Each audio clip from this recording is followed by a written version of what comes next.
আজমিরের আকাশে এখন একটা বিশাল পাথর ঝুলে আছে, স্থির, যেন সময় থেমে গেছে। নিচে হাজার হাজার মানুষ, কেউ চোখ ফেরাতে পারছে না। প্রহরীরা কাঁপছে ভয়ে। রাজার সবচেয়ে শক্তিশালী জাদুকর অজয়পাল যোগী আকাশে ভাসছে তার মন্ত্র বলে, মুখে অহংকারের হাসি। আর মাটিতে দাঁড়িয়ে আছেন এক বয়স্ক ফকির, হাতে অজুর পানি, ঠোঁটে শান্ত হাসি। তার জীর্ণ পোশাক বাতাসে উড়ছে, চারদিকে ধুলোর গন্ধ মিশে আছে ভয়ের সাথে। কিন্তু পরের মুহূর্তে যা ঘটল তা কেউ কল্পনাও করতে পারেনি। একটা চপ্পল হঠাৎ উড়ে গেল আকাশে। মহাপরাক্রমশালী জাদুকর চিৎকার করে মাটিতে আছড়ে পড়ল। আর সেই নিরস্ত্র ফকির, তিনি শুধু তার অজু শেষ করলেন যেন কিছুই হয়নি। কিন্তু এই ফকির কে? কিভাবে একটা চপ্পল পরাজিত করল রাজার সবচেয়ে শক্তিশালী জাদুকরকে? এবং কেনই বা সেই জাদুকর কান্নায় ভেঙে পড়ে গ্রহণ করল ইসলাম? চলুন শুরু থেকে জানি সেই মহাপুরুষের গল্প, যিনি তরবারি ছাড়াই জয় করলেন একটি সাম্রাজ্যের লাখো হৃদয়ে। ইরান ও আফগানিস্তানের সীমান্তবর্তী এলাকায় সিস্তান নামে এক অঞ্চল ছিল। সেখানে সানজার নামের এক ছোট্ট গ্রাম। হিজরি ৫৩৭ সাল, প্রায় ৯০০ বছর আগের কথা। সেখানে এক সম্মানিত পরিবারে জন্ম নিলেন এক শিশু। পিতার নাম খাজা গিয়াসউদ্দিন হাসান, মাতার নাম বিবি মাহে নূর, যার অর্থ চাঁদের আলো। এই পরিবার ছিল খুবই বিশেষ। তারা ছিলেন সৈয়দ বংশের, মানে হযরত আলী রাদিয়াল্লাহু আনহু এবং রাসূলুল্লাহ সাল্লাল্লাহু আলাইহি ওয়াসাল্লাম এর নাতি ইমাম হাসান ও ইমাম হুসাইন রাদিয়াল্লাহু আলাইহি ওয়াসাল্লাম এর সরাসরি বংশধর। শিশুর নাম রাখা হল মঈনুদ্দিন হাসান। মা বিবি মাহেনুর তাকে কোলে নিয়ে দোয়া করলেন, ইয়া আল্লাহ, আমার এই আদরের সন্তানকে তুমি তোমার হেফাজতে রাখো। প্রতিটি বিপদ, প্রতিটি মুসিবত থেকে রক্ষা করো। এর পদক্ষেপে বরকত দাও এবং এর হৃদয়ে তোমার নূর অর্থাৎ আলো বসিয়ে দাও। কে জানত এই মায়ের দোয়াই একদিন পাল্টে দেবে পুরো ভারতবর্ষের ইতিহাস। ছোটবেলা থেকেই মঈনুদ্দিন ছিলেন অসাধারণ। তার চেহারায় এক আলাদা নূর ছিল। তিনি খুব দ্রুত কোরআন শরীফ মুখস্থ করে ফেললেন এবং সেই সময়ের বড় বড় আলেমদের কাছ থেকে হাদিস ও ফিকহ অর্থাৎ ইসলামী আইনশাস্ত্র শিখতে লাগলেন। কিন্তু সেই যুগটা ছিল খুবই কঠিন। চারদিকে তাতার বাহিনীর আক্রমণ, খোরাসান থেকে সিস্তান, সব জায়গায় লুটতরাজ, হত্যাকাণ্ড। নিরাপত্তা বলতে কিছু ছিল না। একদিন খাজা গিয়াসউদ্দিন তার পরিবারকে বললেন, আমাদের এখান থেকে চলে যেতে হবে। তাতাররা চারদিকে রক্তপাত ছড়িয়ে দিচ্ছে, আমরা নিশাপুর চলে যাব। এভাবে তারা হিজরত করলেন নিশাপুর শহরে। সেখানে খাজা গিয়াসউদ্দিন কিনলেন একটা ফলের বাগান আর একটা আটা পেশার চাকি। শান্তিতে চলতে লাগল জীবন। কিন্তু মহান ব্যক্তিদের জীবন কখনো সহজ হয় না। মাত্র ১৬ বছর বয়সে মঈনুদ্দিনের জীবনে নেমে এলো ভয়ঙ্কর এক পরীক্ষা। প্রথমে তার পিতা ইন্তেকাল করলেন, অর্থাৎ মারা গেলেন। কিছুদিন পরেই তার প্রিয় মাও এই দুনিয়া ছেড়ে চলে গেলেন। একদিনের ঘটনা, গরমের এক বিকেল, মঈনুদ্দিন বাগানে কাজ করছেন। হঠাৎ দেখলেন এক বয়স্ক ব্যক্তি ঢুকছেন তার বাগানে। সাদা সিধা পোশাক, মুখে দাড়ি, চোখে এক আধ্যাত্মিক আলো। ইনি ছিলেন শেখ ইব্রাহিম কান্দুজি, সেই অঞ্চলের এক বিখ্যাত দরবেশ। মঈনুদ্দিন দৌড়ে গিয়ে অত্যন্ত আদব ও সম্মানের সাথে তাকে বসালেন একটা পরিষ্কার জায়গায়। তারপর বাগান থেকে সবচেয়ে সুন্দর আঙুরের গুচ্ছ নিয়ে এসে তার সামনে পেশ করলেন। এক গ্লাস ঠান্ডা পানীয় এনে দিলেন। শেখ ইব্রাহিম কান্দুজি খুব খুশি হলেন এই তরুণের বিনয় দেখে। তিনি বললেন, বেটা, তুমি খুবই ভালো মানুষ। আল্লাহ তোমাকে সব সফলতা দান করুন। এরপর তিনি তার ঝোলা থেকে তেলের খৈলের একটা ছোট্ট টুকরা বের করলেন। সেটা নিজে চিবিয়ে তারপর মঈনুদ্দিনের হাতে দিলেন। মঈনুদ্দিন কোনো প্রশ্ন না করে, কোনো দ্বিধা না করে সেই পবিত্র টুকরাটি খেয়ে ফেললেন। আর যেই সেটা গলার নিচে নামল, সেই মুহূর্তে যেন তার পুরো দুনিয়া বদলে গেল। তার হৃদয়ে জ্বলে উঠল ইশকে হাকিকির আগুন, অর্থাৎ আল্লাহর প্রকৃত ভালোবাসার আগুন। দুনিয়ার সব কিছু, টাকা, সম্পত্তি, বাড়ি, বাগান, সব কিছু মনে হল একদম তুচ্ছ। তিনি বুঝতে পারলেন আসল সম্পদ হল আল্লাহর নৈকট্য, তার মারেফাত অর্থাৎ আল্লাহকে চেনা। সেই মুহূর্তেই তিনি সিদ্ধান্ত নিলেন, এক মুহূর্ত দেরি করলেন না। তিনি তৎক্ষণাৎ তার বাগান, চাকি সবকিছু বিক্রি করে দিলেন। যে টাকা পেলেন পুরোটাই বিলিয়ে দিলেন গরিব ও দরিদ্রদের মধ্যে। এক কাপড়ে খালি হাতে বেরিয়ে পড়লেন সত্যের সন্ধানে। একজন সাধারণ যুবক থেকে শুরু হল তার হয়ে ওঠার যাত্রা, এক মহান ওলিয়া আল্লাহর অর্থাৎ আল্লাহর বন্ধু। এরপর শুরু হল এক দীর্ঘ সফর।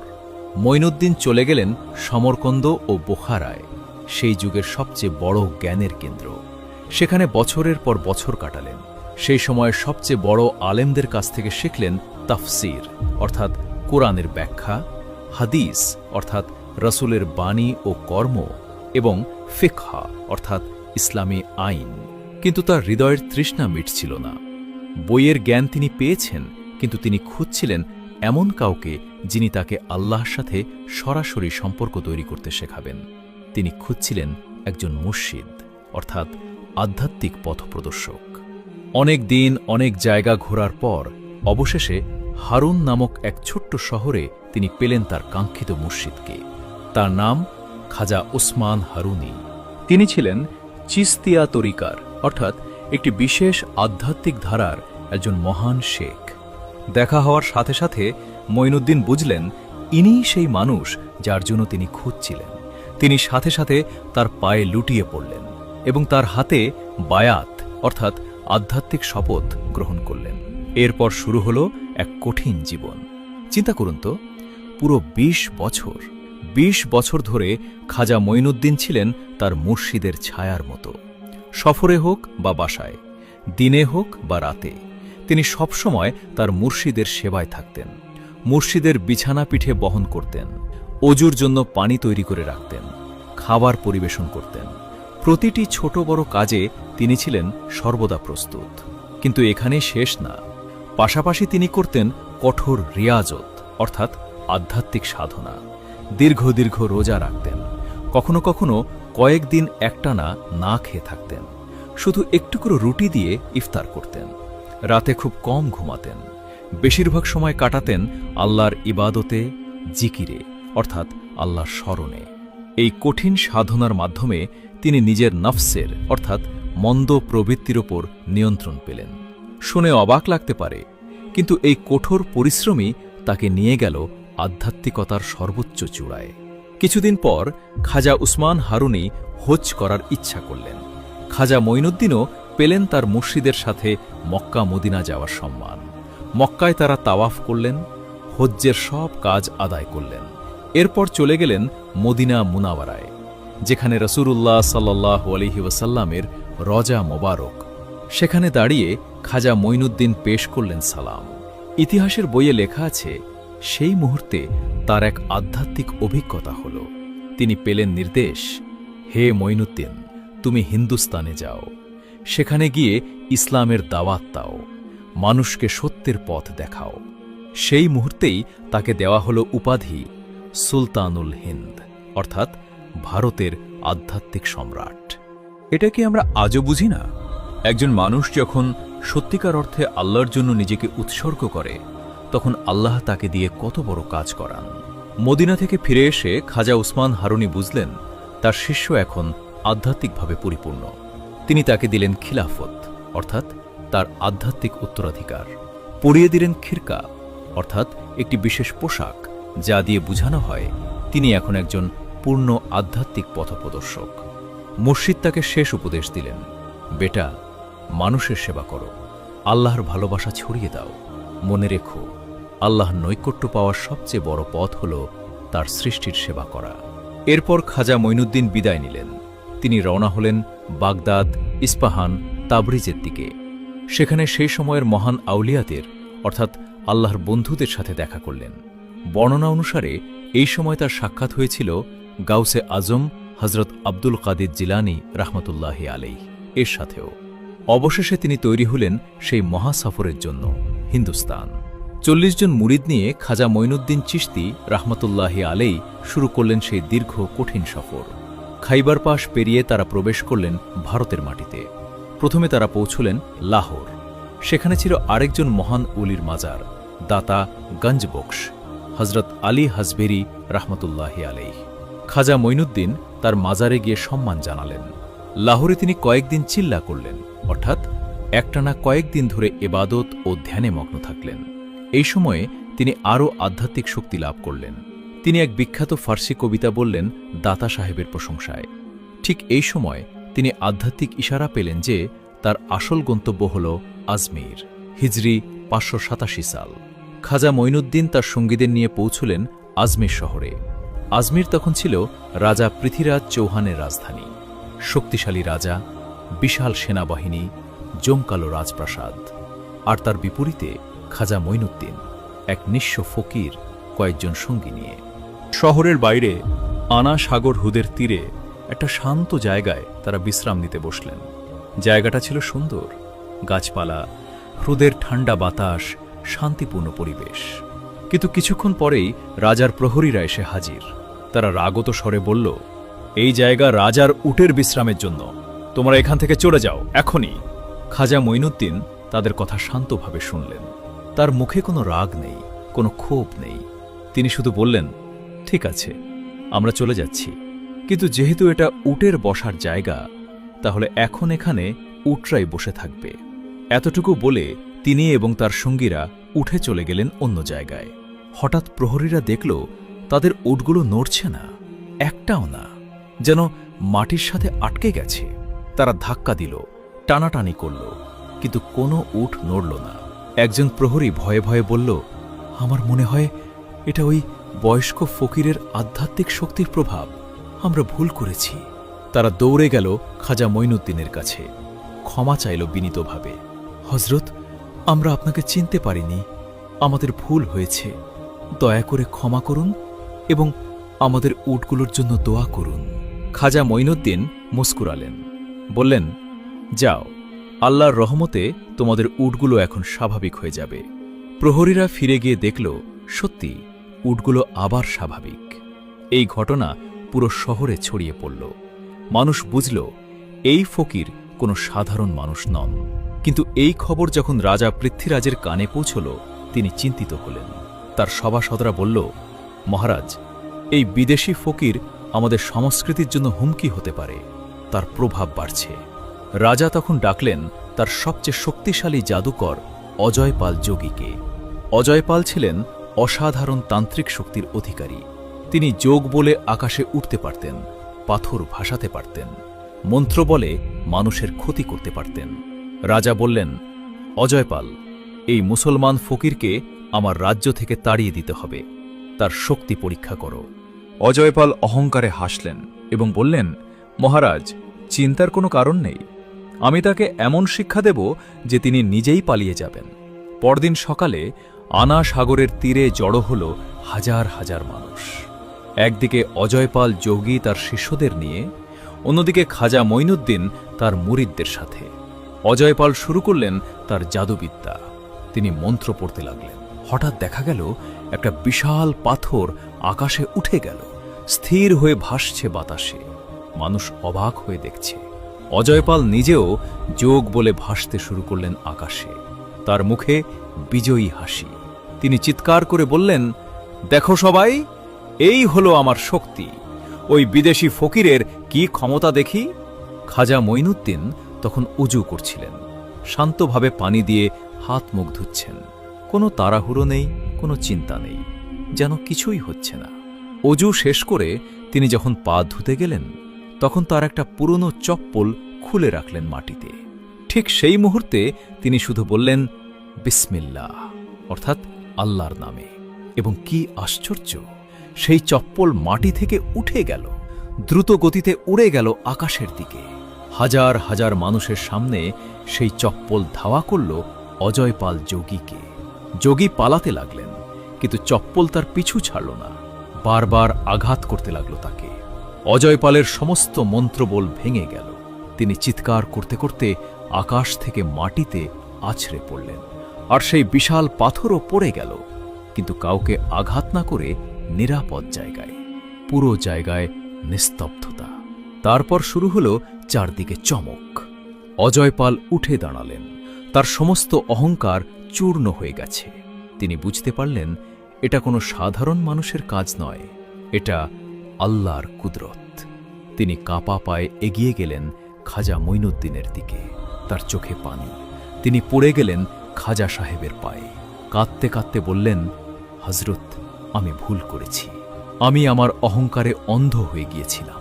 আমাকে ক্ষমা করুন, আমাকে সত্যের পথ দেখান। খাজা মঈনুদ্দিন তুলে নিলেন তাকে, স্নেহভরা হাত রাখলেন তার মাথায়, বললেন, বৎস, তুমি এতদিন ভুল পথে ছিলে, কিন্তু আল্লাহ তোমাকে হিদায়াত দিয়েছেন। এখনই সেই সময় যখন তুমি সত্যিকারের শক্তির মালিককে চিনবে, যিনি আল্লাহ, সৃষ্টিকর্তা, পালনকর্তা। সেই মুহূর্তেই অজয়পাল উচ্চারণ করলেন কালেমা, আশহাদু আল্লাহ ইলাহা ইল্লাল্লাহ ওয়া আশহাদু আন্না মুহাম্মাদুর রাসূলুল্লাহ। অর্থাৎ, আমি সাক্ষ্য দিচ্ছি যে আল্লাহ ছাড়া কোনো উপাস্য নেই এবং মুহাম্মদ সাল্লাল্লাহু আলাইহি ওয়াসাল্লাম তার রাসূল। তিনি গ্রহণ করলেন ইসলাম এবং হয়ে গেলেন খাজা সাহেবের একজন একনিষ্ঠ মুরিদ। এই ঘটনার পর একের পর একজন মানুষ ইসলাম গ্রহণ করতে লাগল, না তরবারির জোরে, না কোনো চাপে, শুধুমাত্র ভালোবাসায়, সত্যের আকর্ষণে। খাজা মঈনুদ্দিন চিশতি রাহমাতুল্লাহি আলাইহি এরপর আজমিরে স্থায়ীভাবে বসবাস শুরু করলেন। তিনি একটা ছোট্ট ঘর ভাড়া নিলেন। সেখানে শুরু হলো তার দাওয়াতি কাজ। তার পদ্ধতি ছিল খুবই সহজ এবং কার্যকর। ১. ভালোবাসা ও সহানুভূতি দিয়ে। তিনি কখনো কাউকে জোর করতেন না, বরং তার আচরণ, তার চরিত্র, তার ভালোবাসা মানুষকে আকর্ষণ করত। ২. সেবা। গরিব, অসহায়, রোগী সবার সেবা করতেন। ধনী গরিব, হিন্দু মুসলিম কোনো ভেদাভেদ করতেন না। ৩. লঙ্গরখানা। তিনি শুরু করলেন একটা বিনামূল্যে খাবার বিতরণ কেন্দ্র। যে কেউ, যে কোনো সময়, যে কোনো ধর্মের সবাই আসতে পারত খাবার খেতে। এটা আজও চালু আছে তার দরগায়। ৪. সঙ্গীত ও কাওয়ালি। তিনি ব্যবহার করতেন আধ্যাত্মিক সঙ্গীত, যেটাকে বলা হয় কাওয়ালি বা শামা। এর মাধ্যমে মানুষের হৃদয় নরম হতো, আল্লাহর প্রেমে মগ্ন হতো। ৫. উদারতা ও সহিষ্ণুতা। তিনি বলতেন, রহমদিলি, অর্থাৎ দয়াময় হৃদয়, এটাই সবচেয়ে বড় ইবাদত। খাজা মঈনুদ্দিনের কিছু বিখ্যাত উপদেশ। সবচেয়ে বড় ইবাদত হল ক্ষুধার্তকে খাওয়ানো এবং অসহায়ের সাহায্য করা। আল্লাহর নৈকট্য পাওয়ার ৩টি পথ: দরিয়াদিলি অর্থাৎ উদার হৃদয়, মেহেরবানি অর্থাৎ দয়া এবং রহমদিলি অর্থাৎ করুণা। যে আল্লাহকে ভালোবাসে সে সকল সৃষ্টিকে ভালোবাসে। তোমার শত্রুকেও ভালোবাসো, কারণ তারাও আল্লাহর সৃষ্টি। খাজা মঈনুদ্দিন চিশতি রাহমাতুল্লাহি আলাইহি ছিলেন সুন্নাহর পূর্ণ অনুসারী। তিনি বিয়ে করেছিলেন এবং তার সন্তানাদিও ছিল। তার প্রথম স্ত্রী ছিলেন বিবি উম্মাতুল্লাহ। তাদের 2 ছেলে এবং 1টি মেয়ে হয়েছিল। পরে তিনি আরেকটি বিয়ে করেন বিবি আসমাতের সাথে। তার সন্তানরাও ছিলেন অত্যন্ত আল্লাহভীরু এবং পরবর্তীতে তারাও ইসলাম প্রচারে ভূমিকা রেখেছিলেন। কিন্তু খাজা সাহেব নিজে থাকতেন অত্যন্ত সাদাসিধা জীবন, ফকিরের মতো জীবন, কম খাওয়া, কম ঘুমানো, বেশি ইবাদত করা। খাজা মঈনুদ্দিনের জীবনে অসংখ্য অলৌকিক ঘটনা ঘটেছে। কয়েকটি উল্লেখযোগ্য: ১. অন্ধের দৃষ্টি ফেরা। একবার এক অন্ধ ব্যক্তি এসে কাঁদতে লাগলেন খাজা সাহেবের সামনে। খাজা সাহেব দোয়া করলেন, সেই ব্যক্তি তৎক্ষণাৎ দেখতে পেল। ২. বৃষ্টির জন্য দোয়া। একবার আজমিরে তীব্র খরা দেখা দিল। ফসল নষ্ট হচ্ছে, মানুষ কষ্ট পাচ্ছে। মানুষ এলো খাজা সাহেবের কাছে, তিনি দোয়া করলেন, আর সাথে সাথে আকাশে মেঘ জমল, শুরু হলো বৃষ্টি। ৩. রাজার অসুখ সারানো। একবার রাজা পৃথ্বীরাজের পরিবারের কেউ মারাত্মক অসুস্থ হলে খাজা সাহেবের দোয়ায় সুস্থ হয়ে যায়। এতে রাজাও তার প্রতি শ্রদ্ধাশীল হয়ে যান। ৪. দূরের খবর জানা। অনেকবার তিনি দূরের ঘটনা আগে থেকেই বলে দিতেন। একবার তিনি বললেন, মুহাম্মদ ঘুরি শীঘ্রই এই অঞ্চলে আসবেন এবং ইসলামী শাসন প্রতিষ্ঠিত হবে। কয়েক বছর পরেই তাই হল। কিন্তু খাজা সাহেব কখনো এসব নিয়ে অহংকার করতেন না, বরং বলতেন, এসব আল্লাহর দান, আমি তো শুধু একজন কামিনা বান্দা, অর্থাৎ তুচ্ছ বান্দা। খাজা মঈনুদ্দিনের অসংখ্য মুরিদ ছিল। তাদের মধ্যে সবচেয়ে বিখ্যাত ছিলেন ১. কুতুবউদ্দিন বখতিয়ার কাকি। তিনি দিল্লিতে ইসলাম প্রচার করেন এবং সেখানে তার মাজার আজও বিখ্যাত। ২. হামিদউদ্দিন নাগরী। তামিলনাড়ুর নাগরে তার মাজার। ৩. ওসমান হারুনি। বিভিন্ন অঞ্চলে দাওয়াতি কাজ করেন।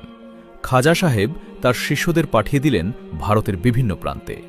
এভাবে চিস্তিয়া তরিকা ছড়িয়ে পড়ল পুরো উপমহাদেশে, বাংলা, বিহার, গুজরাট, দাক্ষিণাত্য সব জায়গায়। বয়স বাড়ার সাথে সাথে খাজা মঈনুদ্দিন আরও বেশি নিভৃতচারী হয়ে গেলেন। তিনি বেশিরভাগ সময় ইবাদতে কাটাতেন। রাতের পর রাত তিনি কাঁদতেন আল্লাহর সামনে, প্রার্থনা করতেন উম্মতে মুহাম্মদের জন্য। হিজরি ৬৩৩ সালের ৬ রজব। খাজা মঈনুদ্দিনের বয়স তখন প্রায় ৯৭ বছর। তিনি তার ঘরে একা ইবাদতে মগ্ন ছিলেন। সেদিন ফজরের আজানের ঠিক পরপর সিজদায় থাকা অবস্থায় তার পবিত্র রূহ অর্থাৎ আত্মা ফিরে গেল তার প্রভুর কাছে। ইন্না লিল্লাহি ওয়া ইন্না ইলাইহি রাজিউন। পুরো আজমির শহর কাঁদল, হিন্দু মুসলিম সবাই কাঁদল, কারণ তিনি ছিলেন শুধু মুসলমানদের নয়, ছিলেন সকল মানুষের প্রিয়, সকলের গরিব নেওয়াজ অর্থাৎ গরিবদের সাহায্যকারী। তাকে দাফন করা হল তার ঘরেই, যেখানে তিনি ইবাদত করতেন। সেই জায়গায় আজ হয়ে উঠেছে বিশ্বের অন্যতম বৃহৎ দরগা শরীফ, যেখানে প্রতিদিন হাজার হাজার মানুষ আসে দোয়া করে, ফাতিহা পড়ে। প্রতি বছর রজব মাসের ১ থেকে ৬ তারিখ পর্যন্ত পালিত হয় খাজা মঈনুদ্দিন চিশতির ওরস শরীফ অর্থাৎ অফাতের বার্ষিকী। এই সময় পুরো বিশ্ব থেকে লাখ লাখ মানুষ জড়ো হয় আজমিরে। সেখানে হয় কাওয়ালি, কুরআন তেলাওয়াত, দোয়া মাহফিল। গরিবদের মধ্যে বিতরণ হয় লঙ্গর অর্থাৎ বিনামূল্যে খাবার। এই ঐতিহ্য ৮০০ বছর ধরে চলে আসছে এবং আজও অব্যাহত আছে। খাজা মঈনুদ্দিন চিশতির জীবন থেকে আমরা কি শিখি? ১. প্রকৃত শক্তি। প্রকৃত শক্তি তরবারিতে নয়, হৃদয়ে। ভালোবাসা দিয়ে জয় করা যায় হাজারো মন। ২. নিঃস্বার্থ সেবা। ধর্ম, বর্ণ, জাতি নির্বিশেষে সবার সেবা করা, এটাই প্রকৃত ইবাদত। ৩. বিনয়। যত বড়ই হও, বিনয়ী থাকো। খাজা সাহেব এত বড় অলি হয়েও নিজেকে বলতেন কামিনা বান্দা। ৪. আল্লাহর উপর ভরসা। দুনিয়ার সব সম্পদ ছেড়ে শুধু আল্লাহর উপর নির্ভর করে তিনি এগিয়ে গিয়েছিলেন, আর আল্লাহ তাকে দিয়েছেন অকল্পনীয় সম্মান। ৫. দাওয়াত। ইসলামের দাওয়াত দিতে হয় ভালোবাসা, চরিত্র ও সেবা দিয়ে, জোর করে নয়। আজ থেকে প্রায় ৯০০ বছর আগে যে ফকির খালি হাতে এসেছিলেন ভারতে, তিনি আজ সুলতানুল হিন্দ, ভারতের আধ্যাত্মিক সম্রাট। তার কোনো সেনাবাহিনী ছিল না, কোনো রাজ্য ছিল না, কোনো সম্পদ ছিল না, কিন্তু ছিল আল্লাহর সাথে সম্পর্ক, মানুষের প্রতি ভালোবাসা এবং সত্যের উপর অটল থাকার দৃঢ়তা। আজ তার নাম উচ্চারিত হয় লাখো মানুষের মুখে। তার দরগায় প্রতিদিন জ্বলে অসংখ্য প্রদীপ। তার শেখানো পথে আজও চলছে লাখো মানুষ। এটাই হলো আল্লাহর ওয়াদা, যে আমার জন্য সবকিছু ছেড়ে দেয়, আমি তাকে এমন কিছু দিই যা সে কল্পনাও করতে পারে না।